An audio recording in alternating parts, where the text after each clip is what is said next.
بسم اللہ الرحمن الرحیم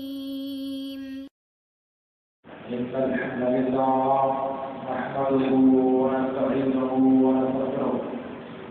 ونعوذ بالله من شرور أنفسنا ومن سيئات أعمالنا من يهده الله فلا مضل له ومن يضلل فلا هادي له وأشهد أن لا إله إلا الله وحده لا شريك له وأشهد أن محمدا عبده ورسوله يا أيها الذين آمنوا اتقوا الله حق تقاته ولا تموتن إلا وأنتم مسلمون يا أيها الناس اتقوا ربكم الذي خلقكم من نفس واحدة وخلق منها زوجها وبث منهما رجالا كثيرا ونساء واتقوا الله الذي تساءلون به والأرحام إن الله كان عليكم رقيبا يا أيها الذين آمنوا اتقوا الله وقولوا قولا سديدا يصلح لكم أعمالكم ويغفر لكم ذنوبكم ومن يطع الله ورسوله فقد فاز فوزا عظيما أما بعد فإن خير الحديث كتاب الله وخير الهدي هدي محمد صلى الله عليه وسلم وشر الأمور محدثاتها وكل محدثة بدعة وكل بدعة ضلالة وكل ضلالة في النار. قال الله تعالى قاف والقرآن المجيد بل عجبوا أن جاءهم منذر منهم فقال الكافرون هذا شيء عجيب أإذا متنا وكنا ترابا ذلك رجع بعيد قد علمنا ما تنقض الأرض منهم وعندنا كتاب حفيظ بل كذبوا بالحق لما جاءهم فهم في أمر مريج أفلم ينظروا إلى السماء فوقهم كيف بنيناها وزيناها وما لها من فروج والأرض مددناها وألقينا فيها رواسي وأنبتنا فيها من كل زوج بهيج تبصرة وذكرى لكل عبد منيب. معزز حاضرین، صحیح مسلم کی ایک روایت میں ہے ابو ایوب انصاری رضی اللہ تعالیٰ عنہ کہتے ہیں کہ اللہ کے رسول صلی اللہ علیہ وسلم نے ارشاد فرمایا من صام رمضان ثم اتبعه ستا من شوال کان کصیام الدہر. اللہ کے نبی صلی اللہ علیہ وسلم نے ارشاد فرمایا جس میں رمضان کا روزہ رکھا اور اس کے بعد شوال کے 6 روزے رکھا تو گویا کہ اس نے سال بھر یا زمانے بھر روزہ رکھا. ایک دوسری روایت میں ثوبان مولا رسول اللہ صلی اللہ علیہ وسلم بیان کرتے ہیں کہ اللہ کے نبی صلی اللہ علیہ وسلم نے ارشاد فرمایا الحسنۃ بعشر امثالها شهر بعشرة اشہر وستة ایام بشہرین. اللہ کے نبی صلی اللہ علیہ وسلم نے کہا کہ ایک نیکی کا ثواب 10 گنا ہوتا ہے تو رمضان کے 1 مہینے کا روزہ 10 مہینے کے روزے کے برابر ہوگا اور 6 دن کا روزہ 2 مہینے کے برابر ہوگا. گویا کہ رمضان کا روزہ رکھنے کے بعد شوال کے 6 روزے رکھنا یہ سال بھر روزہ رکھنے کی مانند اور اس کا ثواب پانے کی طرح سے ہے. اس لیے اگر کوئی مسلمان رمضان کا روزہ رکھتا ہے اور اس کے بعد شوال کے مہینے میں 6 روزہ رکھنے کا اہتمام کرتا ہے تو اللہ رب العالمین کے یہاں اور اللہ رب العالمین کی فہرست میں وہ انسان سال بھر روزے دار سمجھا جائے گا اور اسے سال بھر روزہ رکھنے کا اجر اللہ رب العالمین کی طرف سے عطا کیا جائے گا۔ اس کے لیے صرف ایک شرط ہے، اور وہ یہ ہے کہ یہ روزہ شوال کے مہینے میں ہونا چاہیے 28 دن کے اندر، کیونکہ پہلی شوال کو تو روزہ رکھنا حرام ہے کیونکہ وہ عید کا دن ہے۔ البتہ 29 سے پہلے یا 29 تک یہ 6 روزے مکمل ہونا چاہیے۔ اس کے لیے نہ تو یہ شرط ہے کہ 2 شوال سے روزہ رکھنا شروع کرے، اور نہ یہ شرط ہے کہ لگاتار روزہ رکھے، اور نہ یہ شرط ہے کہ بیچ میں ناغہ نہ کرے، اور نہ یہ شرط ہے کہ جب روزہ رکھے تو مسلسل رکھے اور بیچ میں گیپ نہ کرے، بلکہ صرف اتنی شرط ہے کہ یہ روزہ جب بھی رکھے تو شوال کے مہینے میں ہونا چاہیے، مہینہ گزرنے کے بعد یہ روزہ رکھنے کی اجازت نہیں ہے۔ اس لیے اگر کوئی آدمی مہینے کے کسی بھی حصے میں اپنی آسانی کے اعتبار سے یہ روزہ رکھتا ہے، اگر کوئی آدمی سوموار اور جمعرات کو، یعنی شوال کے سوموار اور جمعرات کو شوال کے 6 روزوں کی نیت سے روزہ رکھتا ہے تو ظاہر ہے کہ 6 سوموار اور جمعرات کو جوڑا جائے تو 6 ہوگا اس مہینے میں، تو اس طرح سے اس کا روزہ مکمل ہو جائے گا۔ اور عام طور سے جو یہ سمجھا جاتا ہے کہ 2 شوال کو روزہ شروع کرنا چاہیے اور اس کے بعد مہینے میں کبھی بھی رکھ سکتے ہیں، یہ بات سنت کی روشنی میں غلط ہے، اور یہ ایک افواہ ہے جو ہمارے سماج میں رائج ہے۔ اسی طرح سے یہ بھی سمجھا جاتا ہے کہ یہ 6 روزے لگاتار رکھنے چاہیے، اس کی بھی شریعت میں کوئی دلیل نہیں ہے۔ اس لیے یہ روزہ رکھنا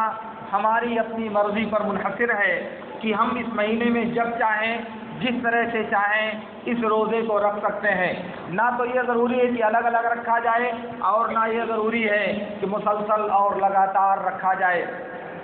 البتہ اگر کسی انسان کا رمضان کا روزہ کسی عذر کی وجہ سے چھوٹا ہوا ہو اور وہ شوال کے روزے رکھنا چاہتا ہے تو اس کے لیے افضل یہ ہے کہ پہلے فرض روزہ رکھے اور اس کے بعد نفلی روزہ رکھے، کیونکہ فرض یہ راس المال کی طرح سے ہے، اور نفلی روزہ یہ منافع اور نفع حاصل کرنے کی طرح سے ہے۔ تو جو اصل ذمہ داری ہے فرض کی ادائیگی، اس میں انسان کو سبقت کرنا چاہیے، اور جیسے ممکن ہو اس قرض کی ادائیگی میں یا اس فرض کی ادائیگی میں انسان کو جلد بازی کرنا چاہیے۔ اللہ رب العالمین نے جو کہا فاستبقوا الخیرات، بھلائیوں کی طرف سبقت کرو، اس کا تقاضا یہی ہے کہ فرض کو ادا کرنے کی پہلے کوشش کی جائے اور اس کے بعد نفلی روزہ رکھنے کا اہتمام کیا جائے۔ لیکن اگر کوئی آدمی کسی وجہ سے رمضان کے روزے کو مؤخر کرنا چاہتا ہے، کیونکہ اس کے لیے 11 مہینہ قائم ہے، وہ اس بیچ میں کبھی بھی یہ روزہ رکھ سکتا ہے، تو اس کے لیے شوال کے روزے رکھنا جائز ہے، اور رمضان کے روزے وہ بعد میں قضا کر سکتا ہے۔ اس کی سب سے بڑی دلیل بخاری اور مسلم کی وہ روایت ہے جس میں ام المومنین عائشہ رضی اللہ تعالیٰ عنہ کہتی ہیں کانا یکون علیہ صوم من رمضان فما اقضیہ حتی یاتی شوال شغلا برسول اللہ صلی اللہ علیہ وسلم، کہا کہ میرے اوپر رمضان کے روزے کی قضا ہوتی تھی تو میں اسے پورا نہیں کر پاتی تھی، یہاں تک کہ شوال آ جاتا تھا۔ اللہ کے نبی صلی اللہ علیہ وسلم کے ساتھ مشغول ہونے کی وجہ سے میں روزہ نہیں رکھ پاتی تھی، اور یہی دیگر امہات المومنین سے بھی مروی ہے۔ اس کا مطلب یہ ہوا کہ ام المومنین عائشہ رضی اللہ تعالی عنہ رمضان کے چھوٹے ہوئے روزوں کی قضا شعبان میں کرتی تھی۔ اب اگر کوئی آدمی یہ سمجھتا ہے کہ وہ سال بھر کوئی نفلی روزہ نہیں رکھتی تھی تو یہ بہت بڑی زیادتی کی بات ہوگی کہ ام المومنین عائشہ رضی اللہ تعالیٰ عنہ رمضان کی قضا چونکہ شعبان میں کرتی تھی، اور شعبان سے پہلے اور جو نفلی روزے ہیں ام المومنین ان کا اہتمام نہیں کرتی تھی۔ یہ بات بہت زیادتی کی ہوگی کہ وہ نہ عاشورہ کا روزہ رکھتی تھی، نہ عرفہ کا روزہ رکھتی تھی، نہ سوموار اور جمعرات کا روزہ رکھتی تھی۔ یہ بات ان کے مقام دیانت کے موافق نہیں ہے۔ اس لیے جو لوگ یہ سمجھتے ہیں کہ ام المومنین عائشہ جو شعبان میں قضا کرتی تھی وہ شعبان کی قضا سے پہلے سال بھر کوئی نفلی روزہ نہیں رکھتی تھی، ان کا یہ سمجھنا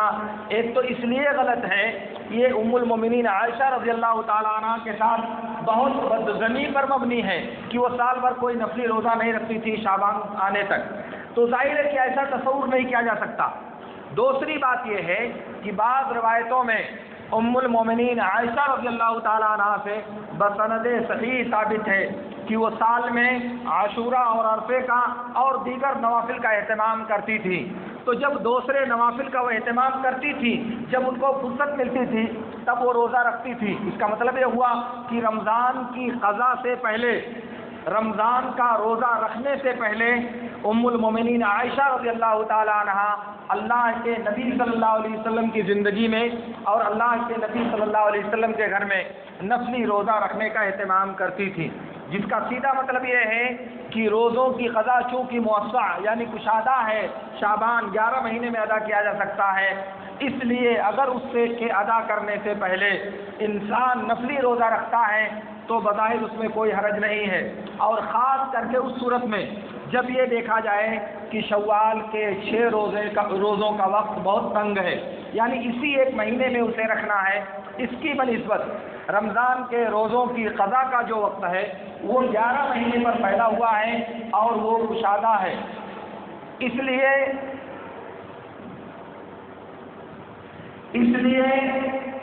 انسان شوال کے روزوں کی پہلے قضا کرے اور پھر اس کے بعد رمضان کے روزوں کی قضا کرے، اس میں شرعی اعتبار سے کوئی قباحت نہیں ہے اور ایسا کرنا درست اور جائز ہے۔ البتہ شوال کے یہ روزے لوگ سمجھتے ہیں کہ اس شخص کے لیے ہیں جس نے پورے ماہ کا روزہ رکھا ہو، اگر 1 دن 2 دن 4 دن اس کا روزہ چھوٹ گیا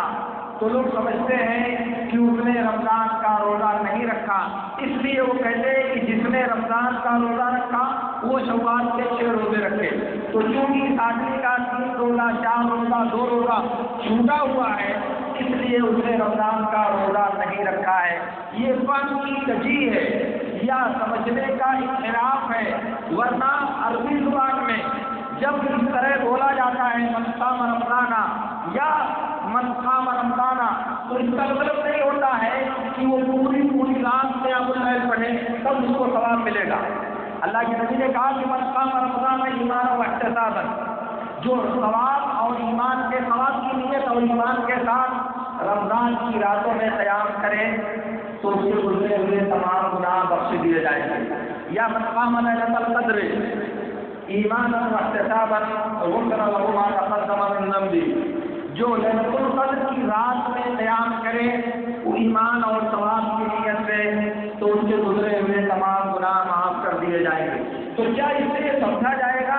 کہ اگر اس نے پوری رات قیام نہیں کیا تو اس کو یہ اجر نہیں ملے گا؟ ظاہر ہے کہ ایسی بات نہیں ہے، بلکہ اس رات میں اگر اس نے قیام کیا جتنا اس کو اللہ تعالیٰ نے توفیق دیا، آدھی رات، ثلث رات یا اس سے زیادہ یا اس سے کم، جیسا کہ اللہ کے نبی صلی اللہ علیہ وسلم نے کیا تھا کبھی، تو ظاہر ہے کہ وہ اس اجر کا مستحق ہوگا، حالانکہ اس نے پوری رات قیام نہیں کیا ہے۔ اسی طرح سے جب اللہ کے نبی نے کہا کہ جس نے رمضان کا روزہ رکھا، اگر اس نے رمضان کے زیادہ تر اکثر دنوں کا روزہ رکھا ہے اور چند روزے چھوٹ گئے ہیں تو لغت کے اعتبار سے یہ درست ہے کہنا کہ اس نے رمضان کا روزہ رکھا، اور شریعت کے اعتبار سے بھی یہ درست ہے کیونکہ نبی صلی اللہ علیہ وسلم سے یہ جو رخصت ثابت ہے، یہ جو عذر کی وجہ سے روزہ چھوڑنا ثابت ہے، اس کا مطلب یہ ہے کہ اس نے روزہ رکھنے کے لیے تیار تھا لیکن عذر کی وجہ سے وہ بات رہ گیا، عذر نے اس کو روک دیا، اور جو عذر کی وجہ سے کوئی چیز چھوڑ دیتا ہے وہ اجر میں شریک ہوتا ہے۔ اللہ کے نبی صلی اللہ علیہ وسلم نے ارشاد فرمایا ان فی المدینۃ رجالا ما سرتم مسیرا ولا قطعتم وادیا الا كانوا معكم حدثهم المرض، دوسرا لفظ ہے حدثهم العذر۔ کہاں تم یہاں وہ تبوک کا واقعہ ہے، کہاں تم کو بھی سفر طے کرتے ہو اور کس وادی کو بھی تم کراس کرتے ہو، ان تمام چیزوں میں وہ لوگ تمہارے ساتھ ہیں جو مدینے میں بیٹھے ہوئے ہیں، کچھ لوگ مدینے میں ہیں وہ تمہارے ساتھ ہیں یہاں تبوک میں، کیوں؟ اس لیے کہ عذر میں بیماری نے ان کو مدینے میں روک رکھا ہے، تو وہ رکے ہوئے ہیں مدینے میں عذر کی وجہ سے، اور ان کو ثواب مل رہا ہے تبوک میں جہاد کرنے کا۔ تو میں کہنا یہ چاہ رہا ہوں کہ وہ مستعد تھا روزہ رکھنے کے لیے، تیار تھا، عذر کی وجہ سے وہ باغ رہ گیا، اس لیے نہیں کہا جائے گا کہ اس نے روزہ نہیں رکھا۔ تیسری بات یہ ہے کہ عربی زبان کا جو قاعدہ ہے کہ اکثریت کے اعتبار سے کسی چیز پر حکم لگایا جاتا ہے، اغلب اور زیادہ تر جو چیز ہوتی ہے اسی کے اعتبار سے شریعت کسی چیز پر کوئی حکم لگاتی ہے۔ تو یہاں اس نے رمضان کا اکثر چونکہ روزہ رکھا ہے، اس لیے عربی لغت کے اعتبار سے اسے کہا جائے گا کہ اس نے رمضان کا روزہ رکھا۔ اس لیے یہ غلط فہمی نہیں ہونی چاہیے کہ نبی صلی اللہ علیہ وسلم نے جب یہ کہا کہ جس نے رمضان کے روزے رکھے اور چونکہ اس نے رمضان کے 2-3 روزے چھوڑ دیے ہیں اس لیے گویا کہ اس نے رمضان کا روزہ نہیں رکھا، یہ سمجھنا غلط ہے، بلکہ جب اس نے اکثر دنوں کا روزہ رکھا تو اس نے رمضان کا روزہ رکھا، اور وہ بھی اس نے جو چھوڑا ہے وہ اللہ کی رخصت اور شریعت کی اجازت سے چھوڑا ہے، کیونکہ اس کے ساتھ عذر تھا۔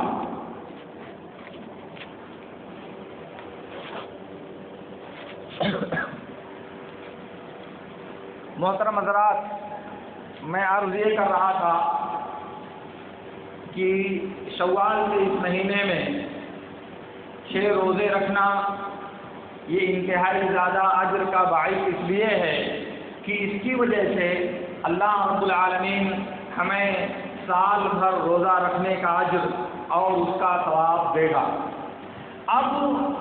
دوسری بات جو صحیح مسلم کی روایت میں ہے، ام المومنین عائشہ رضی اللہ تعالیٰ عنہ کہتی ہیں تزوجنی رسول اللہ صلی اللہ علیہ وسلم فی شوال وبنا بی فی شوال فأی نساء رسول اللہ صلی اللہ علیہ وسلم کانت احظى عنده منی۔ کہا کہ اللہ کے نبی صلی اللہ علیہ وسلم نے شوال میں مجھ سے شادی کیا، شوال میں مجھ سے شب زفاف منایا یا میری رخصتی کی، تو اللہ کے نبی صلی اللہ علیہ وسلم کی کون سی بیوی آپ کے نزدیک مجھ سے زیادہ نصیبے والی اور مجھ سے زیادہ مرتبے والی تھی؟ ام المومنین عائشہ رضی اللہ تعالی عنہا ایک جاہلی عقیدہ، ایک جاہلی تصور اور ایک جاہلی سوچ جو پائی جاتی تھی اس کی تردید کرنے کے لیے اپنا یہ واقعہ امت کے سامنے پیش کیا ہے، اور اگر آپ باریکی کے ساتھ اس جاہلی عقیدے کو تلاش کرنا چاہیں گے تو آپ کا سماج آپ کو مایوس نہیں کرے گا۔ جاہلیت کی وہ بدعقیدگی اور جاہلیت کا وہ غلط عقیدہ جو وہاں پایا جاتا تھا وہ آج ہمارے سماج میں بھی بہت سے لوگوں کے ہاں بطور عقیدہ پایا جاتا ہے، اور وہ یہ تھا، ان کا ماننا یہ تھا کہ شوال کا مہینہ منحوس مہینہ ہے، اگر اس میں شادی کی جائے تو یہ شادی پوری نہیں پڑتی۔ شوال کے مہینے میں کوئی بڑا کام کیا جائے تو وہ کام انجام کو نہیں پہنچتا اور خیر اور بھلائی کا سبب وہ کام نہیں بنتا، اس لیے شادی کرنے سے اور کوئی بھی بڑا کام کرنے سے لوگ اس مہینے میں احتیاط برتتے تھے اور ایسا کرنے سے اپنے آپ کو بچاتے تھے۔ تو ام المومنین عائشہ رضی اللہ تعالیٰ عنہ نے ان کی اس بات کا جواب دیتے ہوئے کہا اگر تم سمجھتے ہو کہ شوال کی شادی نحوست کا سبب ہے، اگر تم سمجھتے ہو کہ شوال میں کوئی بڑا کام کیا جائے تو وہ نتیجہ خیز نہیں ثابت ہوتا، تو تم مجھے بتاؤ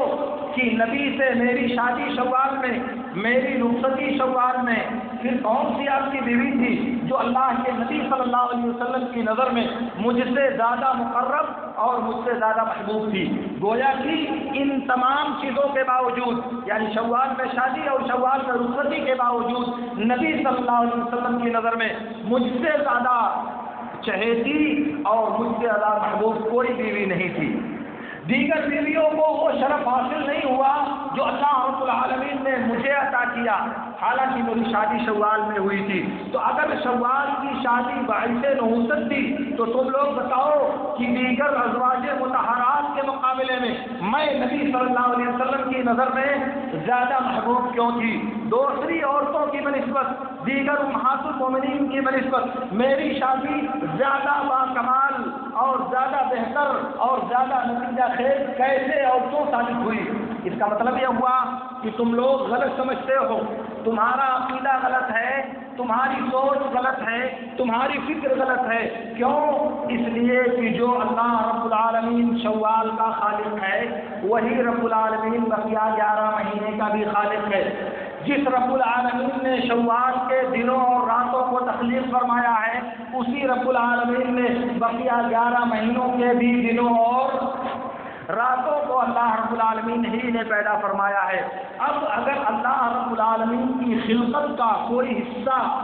اللہ کی مخلوق کا کوئی جزء برکت سے خالی، سعادت سے بے بہرا اور نحوست سے بھرا ہوا ہے تو آپ بتاؤ کہ آپ کے پاس اس کی دلیل کیا ہے؟ اللہ نے 12 مہینے پیدا کیے، اللہ رب العالمین نے ہفتے کے 7 دن بنائے، ان مہینوں میں اور ان دنوں میں بعض دن منحوس ہیں، بعض دن بے برکت ہیں، بعض دن انسان کی تباہی کا سبب ہیں۔ یہ آپ کو پتہ کیسے چلا؟ آپ کو معلوم کیسے ہوا؟ ظاہر ہے کہ یہ رجمن بالغیب ایک گرو والی بات ہے جو انسانوں نے اپنے طور پر فرض کر لیا ہے۔ میں نے دیکھا کہ ہمارے یہاں ایسے لوگ پائے جاتے ہیں کہ سنیچر کو ہم لوگ شادی نہیں کر سکتے، سنیچر کو جو کام ہم لوگ کرتے ہیں وہ پورا نہیں پڑتا، ہم لوگ جمعہ کو کوئی کام نہیں کر سکتے، حتیٰ کی لڑکی کی رخصتی اس کو بھیجنے، اس کے سسرال بھیجنے کا عمل انجام نہیں دے سکتے کیونکہ یہ ہمارے لیے پورا نہیں پڑتا۔ ہم شمار کو یعنی الگ الگ لوگوں کا الگ الگ عقیدہ ہے، لیکن سب اس بارے میں متفق ہیں کہ فلاں دن اگر ہم نے کوئی بڑا کام کیا تو وہ منحوس ہو جائے گا، بے برکت ہو جائے گا، وہ ہماری تباہی کا سامان بن جائے گا۔ آپ مجھے بتائیں جاہلیت کا وہ عقیدہ اور ہمارے لوگوں کا یہ موجودہ عقیدہ، دونوں میں کیا فرق ہے؟ دونوں میں نتیجے کے اعتبار سے کیا فرق کرو گے آپ؟ اس عقیدے کی وجہ سے ایک انسان کفر کے دائرے میں داخل ہو اور ہم وہی عقیدہ رکھیں اور ایمان ہمارا سلامت رہے، یہ دو رخا پن نہیں ہوگا۔ اس لیے میرے دوستوں میں عرض یہ کرنا چاہ رہا ہوں کہ برکت یہ اللہ کی ایک مخلوق ہے، کس چیز کو اس نے بابرکت بنایا ہے اور کس چیز کو بے برکت بنایا ہے اس کا علم اس وقت تک ہم انسانوں کو نہیں ہو سکتا جب تک اللہ رب العالمین خبر نہیں دے گا۔ اس لیے کسی چیز کو مبارک اور برکت والا سمجھنا اور کسی چیز کو بے برکت اور نحوست والا سمجھنا یہ اس وقت تک جائز نہیں ہے جب تک کتاب و سنت سے اس کی دلیل نہ پائی جائے۔ اب یہ میرا ہاتھ ہے، یہ ہاتھ مبارک ہے کہ نہیں مبارک ہے؟ ظاہر ہے کہ اس میں برکت کے پائے جانے کے لیے، اس ہاتھ کے مبارک ہونے کے لیے شریعت کی دلیل چاہیے، اور ہم جیسے انسانوں کے اندر برکت کے پائے جانے کی کوئی دلیل اللہ کی کتاب اور نبی صلی اللہ علیہ وسلم کی سنت میں موجود نہیں ہے۔ اسی لیے یہ جو مقدس ہستیاں، صالحین اور بزرگ لوگ پائے جاتے ہیں جن سے دعا کرائی جاتی ہے، تو دعا کرانا تو ایک نیک عمل ہے کیونکہ اللہ رب العالمین سے دعا کرنا یہ تو کوئی بھی انسان کر سکتا ہے، مگر بزرگوں سے بنیاد کی پہلی اینٹ رکھوانا، گھر میں داخل ہونے کے لیے پہلا قدم ان کا داخل کروانا، کسی چیز کو شروع کرنے کے لیے پہلا عمل کھانا ہو، پانی، کوئی بھی چیز بزرگوں کو بلا کر کے ان سے شروع کرانا، اسی کا نام ہے شرک۔ یاد کر لیں آپ، اسی کو کہا جاتا ہے شرک، ایسی چیز میں کسی چیز کو ثابت کرنا جس میں اللہ اور اس کے رسول نے ثابت نہیں کیا ہے۔ کہتے ہیں سنگ بنیاد فلاں مولوی صاحب کے ہاتھ پر رکھا گیا، مولوی صاحب نے اپنے مبارک ہاتھوں سے سنگ بنیاد رکھا، اس گھر میں مولوی صاحب نے پہلے نمبر پر قرآن پڑھا، اس سے گھر آباد ہوا، اس گھر میں داخل ہونے کے لیے پہلے مولوی صاحب سے کروایا گیا۔ یہ کیا ہے؟ مولوی صاحب کون سی چیز ہے؟ یہ جو بزرگ ہستیاں یہ کیا ہیں؟ ان کو تقدس حاصل ہے، ان کو تبرک حاصل ہے، ان کے بارے میں آپ کو علم ہے کہ یہ مبارک ہے؟ اللہ کے نبی، بات میری لمبی ہو رہی ہے، بہر اللہ رب العالمین سے میری دعا ہے کہ اللہ رب العالمین ہمیں ان باتوں کو سمجھنے اور ان پر عمل کرنے کی توفیق عطا فرمائے. وآخر دعوانا ان الحمد للہ رب العالمین. اقول لکم ما تسمعون واستغفر اللہ لی ولکم.